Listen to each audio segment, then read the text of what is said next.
Está começando mais um Inside Mobcast, podcast do mercado imobiliário, com Edgar Ueda, fundador da Nexmob, empresa de inteligência imobiliária, palestrante e autor best-seller dos livros Kintsugi, O Poder de Dar a Volta por Cima e Desvendando a Caixa Preta do Sucesso. Fala galera, estamos em mais um podcast do mercado imobiliário, o Inside Mobcast, e agora com uma convidada super especial, Elisa Tawil, aqui como convidada para falar sobre o mercado imobiliário das mulheres empreendedoras aí. Elisa, muito obrigado, gratidão. Eu sei que seu tempo é muito escasso, mas você destinou esse tempo especial para nós aqui. Eu que te agradeço. A troca com você sempre é muito rica. Show de bola, Elisa. Fala aí dos seus 15 anos como arquiteta, desenvolvedora de projetos, trabalhando tanto na área residencial como comercial. Você trabalhou para algumas empresas e hoje está empreendendo há 3 anos e criando vários movimentos que nós já vamos falar sobre eles. Como que foi o seu início aí? O mercado mudou bastante, né? Afinal, 15 anos atrás era bem diferente. Você pegou o auge do mercado imobiliário, também pegou a crise. Como que foi esses 2 momentos? Muito bom, pois é. O mercado mudou muito e a gente acompanhar essa mudança é um crescimento contínuo, né? Eu sou arquiteta de formação, sou formada em arquitetura e urbanismo pelo Mackenzie, em São Paulo. E assim que você sai da faculdade de arquitetura, você não sabe que existe mercado imobiliário. Então, lá atrás, eu não sabia o que era isso. E aí, fui fazer um estágio aqui, um estágio ali, e de repente, eu cheguei para fazer uma entrevista numa incorporadora chamada BKO, que ficava, na época, na Pássaros e Flores de São Paulo, numa casinha. E na entrevista, eu contei que eu tinha uma experiência em escritório de paisagismo, que eu comecei muito cedo trabalhando, vendendo roupa, trabalhei como vendedora em lojas de roupa, e que eu tinha também um pouco de conhecimento ali no escritório de interiores. Então, na época, quem me entrevistou, o Mário Jangrande, que é um grande amigo até hoje, falou que bacana, você tem conhecimento de paisagismo, de interiores, de venda, você vai entrar aqui para nossa empresa para cuidar dos estandes de venda. E aí comecei cuidando dos estandes de venda, da demolição das casas, preparando os terrenos, cuidando do estande, criando projetos de estandes que pudessem acomodar um lançamento imobiliário. E a BKO foi uma grande escola na minha vida. Foi uma grande escola e eu tenho, assim, a felicidade de reconhecer que eu tive um grande líder, o Mário Jangrande, que me colocou em contato na época, né, quando lançou o Monge Executivo, quando lançou, na época se falava muito inteligência emocional, Daniel Goleman. Eu ia fazer reunião na sala dele, sempre saía com um livro na mão para voltar, para ler, para estudar e como é que eu implementava isso no dia a dia do trabalho. Ele me deu muita flexibilidade, abertura para eu trabalhar, para me desenvolver. Então, de arquiteta, eu fui crescendo na empresa, a empresa foi crescendo, eu fui crescendo junto. E era uma época que eu vestia a camisa da empresa com muita vontade, eu vivia a empresa, eu pulsava com a empresa. Uma empresa que eu tenho assim, um grande carinho em falar pela BKO. E eu fui acompanhando esse processo quando o mercado começou a se aquecer muito. Na época, a BKO estava se aproximando de uma joint venture com a Agra, lá atrás com a Agra. E a gente começava a conversar, começava a desenhar como seria essa joint venture e acompanhando esse processo muito de perto. E aí um dia o Mário me chamou e falou, olha, eu vejo que você está com crescimento na empresa, eu vou colocar você agora com cargo de gerência, você vai virar uma gerente de arquitetura, porque eu quero ver o teu crescimento aqui dentro. Então, essa relação muito próxima de você conseguir contar com alguém que está olhando por você. A empresa foi crescendo, a joint venture aconteceu, a Agra virou essa empresa gigantesca que a gente viu, a BKO saiu daquela casinha, foi lá para Vila Olímpia, numa laje, e enfim, aí foi acompanhando o crescimento de mercado. Eu trabalhei muito perto da Agra, vivia no escritório da Agra, fazia aquelas reuniões imensas, né, aquelas mesas intermináveis, e você tinha que defender ali o seu projeto. Então, eu tinha umas reuniões semanais onde eu apresentava uma rodada de projetos. Na época, a BKO só podia desenvolver no interior de São Paulo. Então, eu cuidava dos lançamentos, né, do desenvolvimento dos projetos em Limeira, Americana, Sorocaba, Piracicaba. E isso foi muito bacana, porque conhecer o interior de São Paulo, naquela época, foi um grande desafio. A gente chegava em Limeira, o cartório de Limeira nunca tinha feito uma incorporação imobiliária. Eu tinha que explicar para o cartório, né, junto com os advogados da empresa, mas o que era uma incorporação. Então, chegar, muitas vezes, como aconteceu em Americana, num terreno de uma família ultra tradicional da região, família Duarte, e convencer a família de que a gente ia demolir aquela casa histórica, né, que tem um significado sentimental para a família, mas contar que ali iam morar outras famílias. Então, todo esse processo, que você entende muito bem, requer ali uma inteligência emocional muito forte, requer um contato humano muito forte. E também bastante persuasão, né? Porque você tinha que convencer todos os lados, né? Eu só quero puxar um gancho, só para a gente não distanciar desse assunto, e não esquecer que eu notei. Você falou que quando você entrou na BKO, você entrou para cuidar da parte comercial também, principalmente de lançamento. Uhum. Tanto a BKO como a Agra, ela tinha house ou ela colocava no mercado para as imobiliárias vender? Não, a house Porque eu vou veio te fazer depois, uma pergunta. Então, colocava no mercado. No mercado. Porque hoje, assim, nós temos um mercado muito híbrido e como você também é da área comercial, queria o seu ponto de vista, né? Qual que é o ponto positivo de uma house ou o ponto negativo? Porque ambos têm os dois lados. E o ponto, como que está esse modelo? O que você vivenciou nesses 15 anos? Eu vou te contar como isso surgiu, porque na época que eu fiz o primeiro lançamento com a BKO, que foi na Rua Sócrates, foi com a Fernandes Mera, e na época foi quando eu conheci o Leite, enfim, que é um super nome, né, renomado do mercado, e comecei a criar meu contato com essas empresas, as grandes empresas de vendas. Quando a gente começou a fazer lançamento em Alphaville, foi que a Cyrela, na época, lançou a House. Que foi a primeira empresa que lançou a House, foi a Cyrela. Foi a Cyrela? Foi a Cyrela. Então, ela que trouxe esse modelo. Então. Ela lançou esse modelo de ter os corretores Cyrela. E eu lembro de ir no estande de vendas da Cyrela para entender o que era o diferencial. E me chamou muito a atenção que os corretores da Cyrela, naquela experiência de vendas, estavam reforçando o quanto a espessura da laje, o que a empresa usava para contenção acústica da laje, ou seja, aquela corretora que me atendeu naquele dia, ela já tinha algumas informações mais técnicas para mostrar que a House, ela trazia dados, né, da empresa, ela trazia alguns dados talvez que uma empresa de vendas não iria tão a fundo ou tão dentro da estrutura de um empreendimento. Mas isso será que não está associado a treinamento? Porque se você pegar um incorporador e ele ter como padrão, como princípio, treinar, independente se o time é externo ou interno, e colocar como regra, criar um book do corretor, porque o que eu mais vejo é a falta do outro lado. Claro que os dois lados são corresponsáveis, né? Um corretor que não busca conhecimento não se aperfeiçoa, mas também um incorporador que não instrui, não dá tecnicamente. Eu já fiz muito meeting, já participei de muito meeting, que chega lá, o treinamento é de meia hora, e é impossível você treinar todas as etapas, principalmente as técnicas, em meia hora.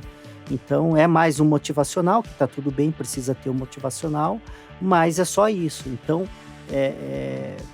Então, isso não faltava isso também do lado do incorporador? Sim, mas isso a gente consegue enxergar isso hoje, 2020, uma década depois. Agora, vamos tentar entender o que era o mercado naquela época, no meio de um boom, onde você tinha não sei quantos meetings e treinamentos por semana, até mesmo por dia. Vendia por osmose também. Eu dava treinamento, eu chegava a lotar um cinema para dar treinamento, treinava o produto, mostrava o produto, me colocava ali como consumidora, o que eu gostaria de receber de informação.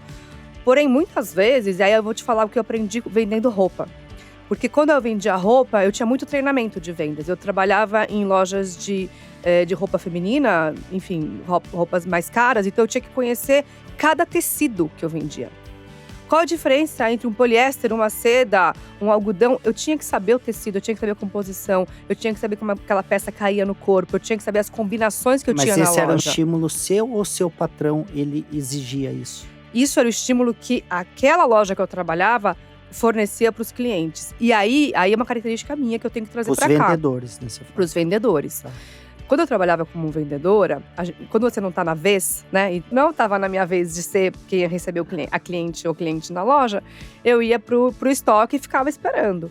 E a empresa, lá na época, lançou o CRM. Eu não sabia o que era, mas eu sabia que era um sistema que você via os dados de quem já tinha comprado roupa.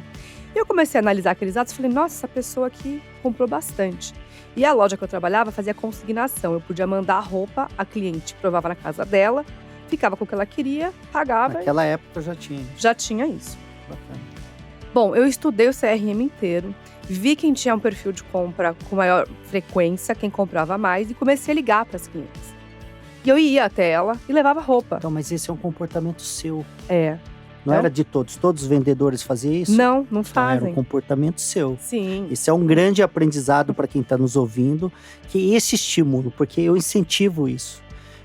Por um lado, os chefes, os donos de empresas deveriam fornecer treinamento, por um lado, né? Ao mesmo tempo, por outro lado, o colaborador, se a empresa não fornecer, ele tem que buscar esse conhecimento, porque senão a empresa não vende, não cresce, mas ele também não cresce. Então, fica nessa queda de braço de que ele não dá, eu não faço, mas o outro também não busca e aí todo mundo perde. Quais ferramentas eu tinha na época à disposição? Recursos de treinamento de venda, a minha lábia, né? O que eu podia convencer aquela cliente a comprar, conhecimento do meu produto e a ferramenta ali, que era uma coisa inovadora, que era o CRM. Estou trazendo isso para o contexto de hoje, porque eu quero que quem nos ouça consiga enxergar que ferramentas você tem na sua mão hoje. Sim. Analisar perfil de compra é algo que a gente fala hoje de economia de experiência, de CX. Perfil de compra de consumidor. Tem uma palavra em alemão que significa Zeitgeist. E Zeitgeist é o espírito do tempo. Qual que é o espírito do teu tempo hoje? Porque não adianta eu trazer para você aqui uma experiência que eu vivi aqui em 10, 15 anos. Sim. O momento é outro. Só se for um recurso positivo para você buscar, né? Uhum. Olha, aquele comportamento que você teve de se especular o CRM, né? Naquele momento você não conhecia, então você foi especular, foi conhecer, explorou e deu certo. Como te acham nas redes sociais? E como que você tá? Afinal, você é uma grande... no LinkedIn, pelo menos, você falou, né, dessa rede social, que eu ainda não estou bem lá, quero aprender com você. Mas todas as redes sociais, fala aqui como que as pessoas te acham. @Elisa Tawil. Elisa com S, Tawil é Tawil.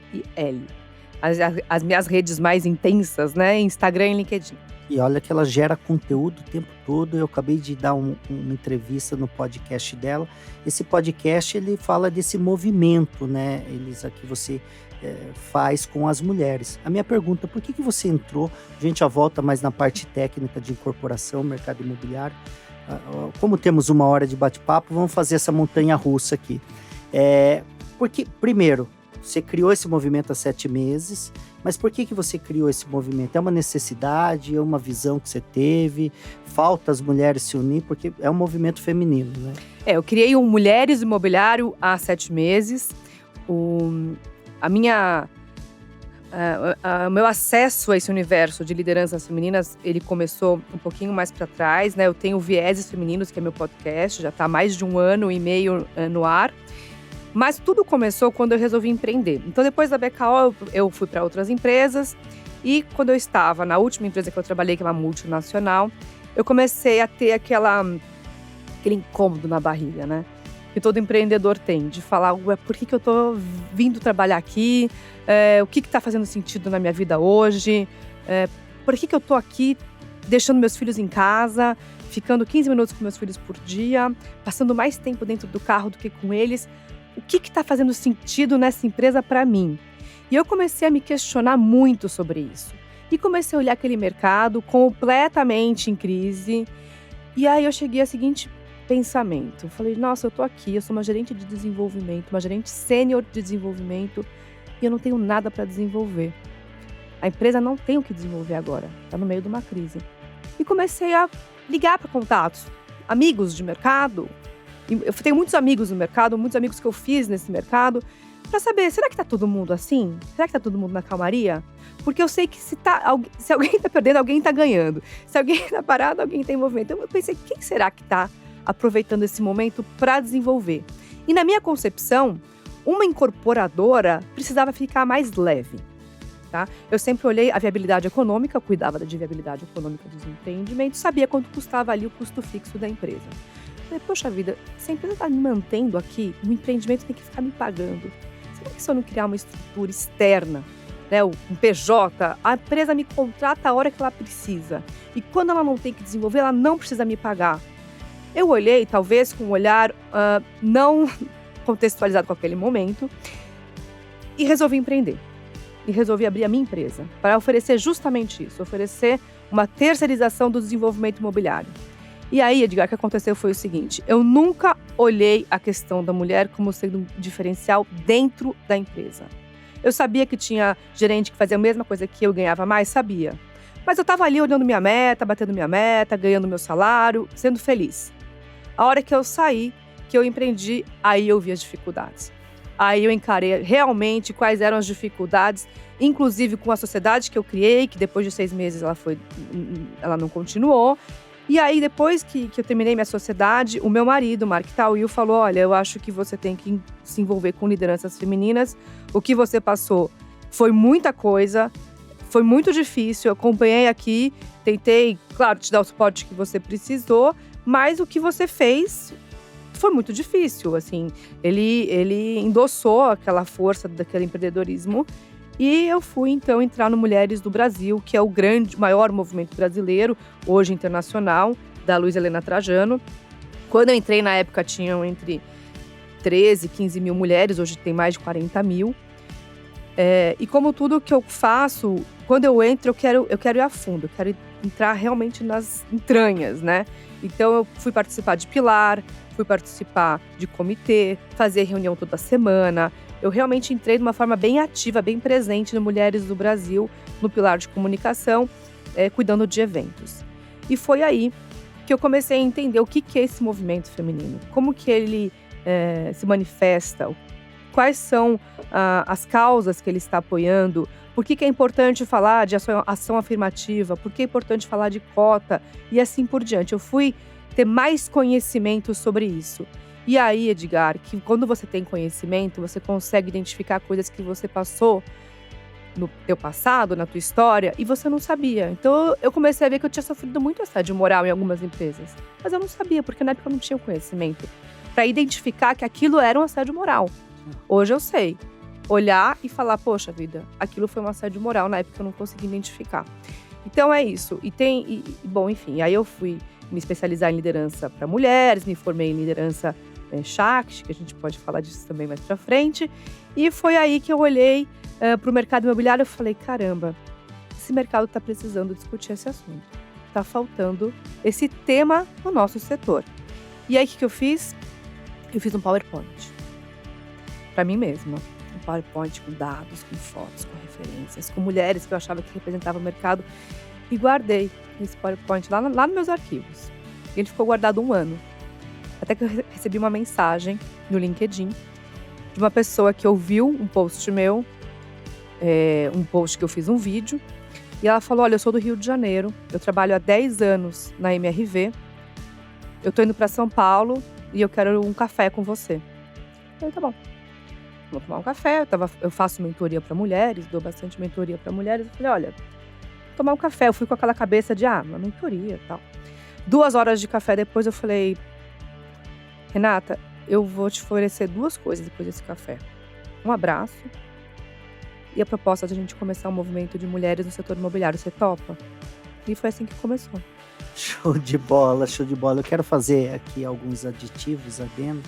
Você falou dessa questão do trabalhar sobre demanda. Tem um livro que chama Remote, ele fala exatamente isso. Hoje não precisa ter mais os megas escritórios, né? Tanto é que o cowork está aí para validar isso. Também não precisa ter mais aquele números de funcionários que tinha. Não é que precisa ou deve. Cada um tem a sua visão estratégica de negócio. Mas hoje dá para você trabalhar à distância. Tem ótimos profissionais que estão morando no exterior, que pode te atender, né? E a relação de custo-benefício, e não só custo-benefício, também o momento que essa pessoa está vivendo de maior liberdade, como você queria viver, né? De repente eu quero acordar às 2 horas da tarde, mas eu quero trabalhar até madrugada. O que importa é a entrega, né? Baseado na meritocracia e um monte de coisa. Você falou uma coisa muito interessante, né? Da sua relação de um momento você estava como colaboradora, prestadora de serviço ou funcionária, e outro momento você está vivendo como empreendedora, chefe, dona do seu próprio nariz. O que falta, na minha opinião, é um pouco mais dessa empatia dos 2 lados, né? quando um colaborador vai pedir aumento, ele tirar o sapatinho dele e se perguntar: eu estou entregando o suficiente? A empresa está conseguindo pagar mais? Ou, ao mesmo tempo, o dono da empresa, o CEO, não importa o responsável, quando ele vai cobrar ou exigir, ele também tirar o sapatinho dele. O que está faltando muito hoje é o entendimento sobre pessoas, né? Isso falta bastante, não no mundo masculino, feminino, eu acho que no global, né? Eu concordo com você e vou trazer vou complementar aqui com o que eu acredito, que o que falta além de tudo isso é uma liderança consciente. Porque a liderança consciente, que é um dos pilares do capitalismo consciente, é um modelo de capitalismo que propõe que sim, precisamos ganhar dinheiro, mas com consciência. Quem fundou o capitalismo consciente no mundo, um dos fundadores é o Raj Sisodia. O presidente do capitalismo consciente no Brasil é o Rony Meisler, da Reserva. E o Raj também escreveu e fundou o modelo de liderança Shakti, que é o que eu sou formada, que eu pratico e acredito, junto com a Dilima Bhatt. Então, desse braço do capitalismo consciente, que é a liderança consciente, nasce esse modelo de liderança Shakti, que nada mais é do que você passar a exercer a sua liderança, seja você sendo líder ou colaborador, não é algo relativo a cargo, é relativo à sua posição, né, a você com a sua própria vida, mas exercendo consciência. E consciência, como você bem traz em seus livros, é um processo contínuo. É um processo que eu falo que quando você começa, você não tem como desver. Porque você já entrou nesse processo de consciência. Então, chegar para pedir um aumento porque eu preciso de mais dinheiro, ou você justifica isso de uma forma muito consistente, ou você não vai ter. Então, assim, tem não é pedir só por pedir, né? Você tem que ter consciência do que você está fazendo. E isso, no mercado imobiliário, já até antecipando aqui tendência, se a gente for falar sobre isso, é o que eu vejo como o grande trunfo que a gente tem nas mãos para discutir mercado imobiliário. Porque a gente tem que fazer o trabalho desse setor com consciência. Ou seja, que impacto eu estou trazendo para a vida da pessoa que vai morar, trabalhar, enfim, usar esse ambiente? Que impacto eu estou trazendo para a sociedade? Que impacto eu estou trazendo para o planeta?